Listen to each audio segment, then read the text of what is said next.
Welcome to the Get Published podcast, sponsored by Brodie Consulting Group. To get more information about our coaching, publishing, executive ghostwriting, and podcast production services, go to getpublishedpodcast.com. Hello, I am Paul Brodie, and thank you for joining us for another episode of the Get Published podcast, where we help authors get published with a proven system that works. And today we're being joined by Kathy Cano-Murillo, author of Forever Frida. Kathy, welcome to the show. Thank you for having me, Paul. Well, we are thrilled to have you. Are you ready to begin? Yes, I sure am. All right. Question number one. What is the one piece of advice that you would give to a first-time author who is currently writing their book? Okay, my biggest piece of advice, this is something that I have done with every single book, is I always envision the end result of my book. I see it on the bookshelf at the bookstore. I see myself on the book tour, all of that. The reason I do that is because it's really hard to write a book. There's a lot of challenges. There's a lot of rewrites. There's a lot of feedback. There's just so much drama and emotions that go into it that it's easy to give up. And I find by always just having that end result in my sight, in my vision, it really helps me get from point A to point Z to stay focused. It gives me something to look forward to. So essentially you're talking about visualizing your entire book launch, seeing the whole thing being laid out from getting your book finished, then doing the book tours, the launch, everything. Well, it's way more pared back. I actually, like my first novel, which was really complicated. The whole process was 6 years. I gave up 2 times on it. But you know what got me back on track? All I did was just envision the book on, say, new in fiction at Barnes & Noble. And that was my picture, just that one image. I always went back to that. I did not, fully think about everything else. But it is fun to daydream about that. But just to get to the bare bones of it, just have that one vision in mind of that's what it's going to pay off. It's just so have that image in mind. So essentially you're talking about using it as a muse. Yes, exactly.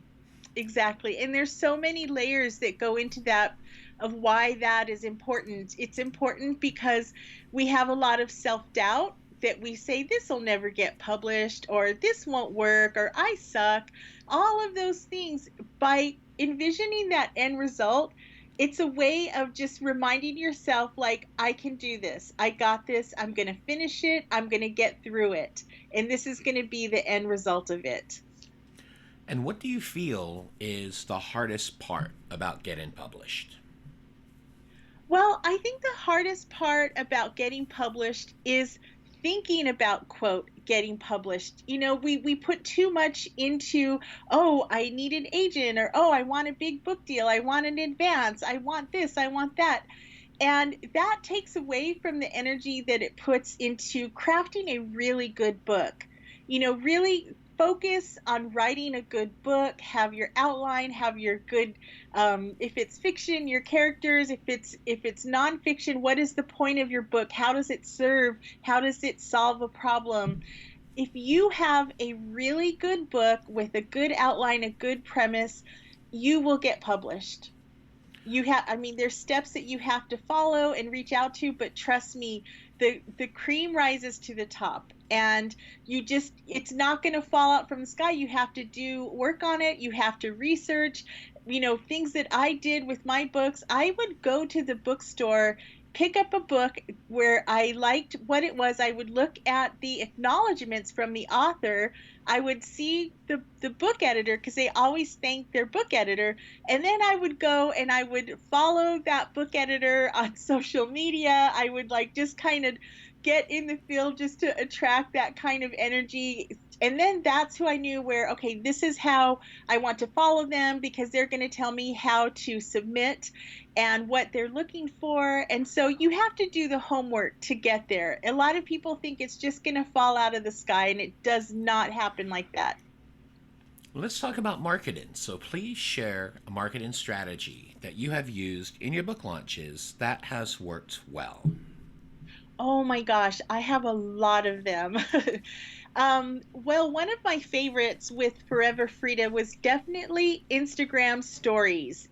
So what I did, because we look at now, it's not just about doing a book tour and selling books physically. People also buy Kindle versions of the book, or people, will share it online if they bought the book in a bookstore, and you want them to post the picture and tag you. And then I can reshare that. And I was just amazed at how many people would post a picture of their book, and I wouldn't only tell them like post a picture of your book and I'll reshare it. I would say, what is your mood while you're reading this book? So they would stage photos of like their coffee cup, their cozy corner, the Frida book, and they just really put a lot of love into it. And that made me so excited to share their content out and tell them thank you. Another good marketing strategy is when people would tag my book, I would reply to them on Instagram and leave a voice memo for them of just telling them, hey, thank you so much for buying my book. I hope you like it. And then they would freak out. Oh my gosh, Kathy left me a voice memo. So just really showing gratitude and working Instagram a lot, because that's really what came in handy for me. So just to clarify Instagram a little bit, now you're talking about Instagram stories. So what are the main differences between Instagram stories and just like a regular post on Instagram? Okay, so Instagram has four surfaces.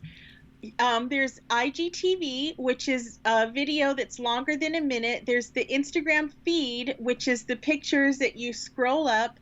There's Instagram stories, which are 15-second snippets. And then there's Instagram live. And what I have learned is that if you use all four of those surfaces on a regular basis to promote your brand, your book, your product, whatever it happens to be, it gives your channel, your whole profile a boost. It gives it momentum.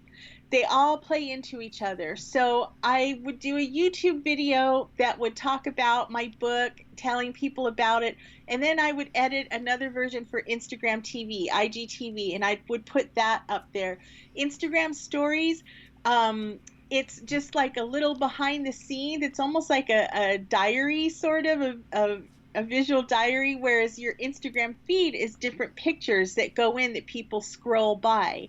And if you use all of those different surfaces together, it really helps give your book promotion a boost. It gets it up there so more people see it.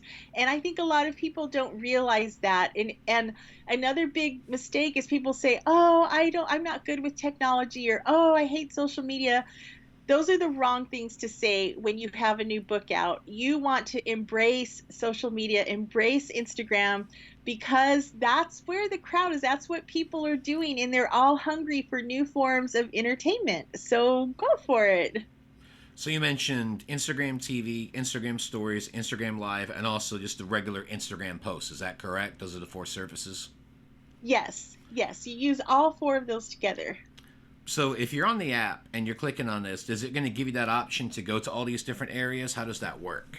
No, so if you go to Instagram and look at your profile, you will see there's the feed, and then you'll see the little TV set. That's IGTV, where you upload a longer video. Instagram stories is up in the upper right hand corner. It's like a little box. And so there's all kinds of tutorials on YouTube that walk you through all of it, but that's just top level. You can go deeper, like using hashtags.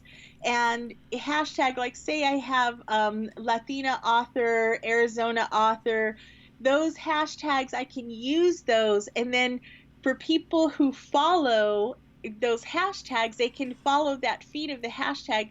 They can see my post in there, or if I use it in my stories, the video will come up in the little circle video for the hashtag. So, that's, along with visualizing your end goal for your book, that's another big piece of advice, is to take time to learn Instagram and start ahead of time. Before, if your book comes out in 6 months, start right now building your following, engaging with other people on there, and it will help. By the time 6 months comes, you'll have built up a lot of interest in what you're promoting. Excellent. Well, speaking of books, I'd like to know what is your favorite book and what was the number one thing that you learned from it? Oh gosh. So I really love the book. It's an old tried and true by Jack Canfield, The Success Principles. I also love You're a Badass series. And that one, it really, really woke me up to business, to life. And it's by Jen Sincero. And, she talks a lot. I'm so sorry, my chihuahuas are at the background. So You're a Badass at Making Money.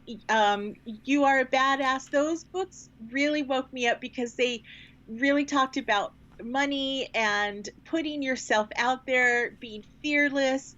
And on a day-to-day basis, I love Sunny Lenarduzzi and Vanessa Lau. Those are two social media experts who, they're always up to date on the newest things that are happening online.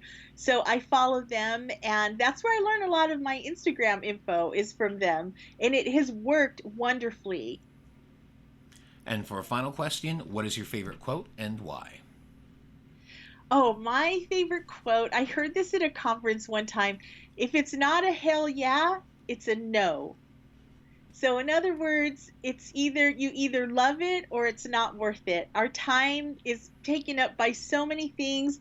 If you filter out all of the things, you'll be left with more concentrated energy and focus. Even when it comes to writing your book, when it comes to the information that you're sharing, if it's not a hell yeah, it's a no. Always give 100%.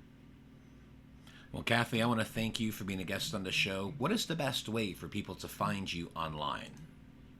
They can go to my website, craftychica.com, or you can find me all over the different social media platforms at Crafty Chica. And I'm assuming Instagram will be one of those areas. Yes. Well, Kathy, thank you once again for being on the show, and I wish you all the best in your author journey ahead. Thank you so much, Paul. Thank you for having me. Wishing you much success too. And to everyone listening, finish your book, get it published, and go rock on. Thanks again for joining us today. To learn more about how to get your book published with a proven system that works, grab a free copy of my book at getpublishedpodcast.com.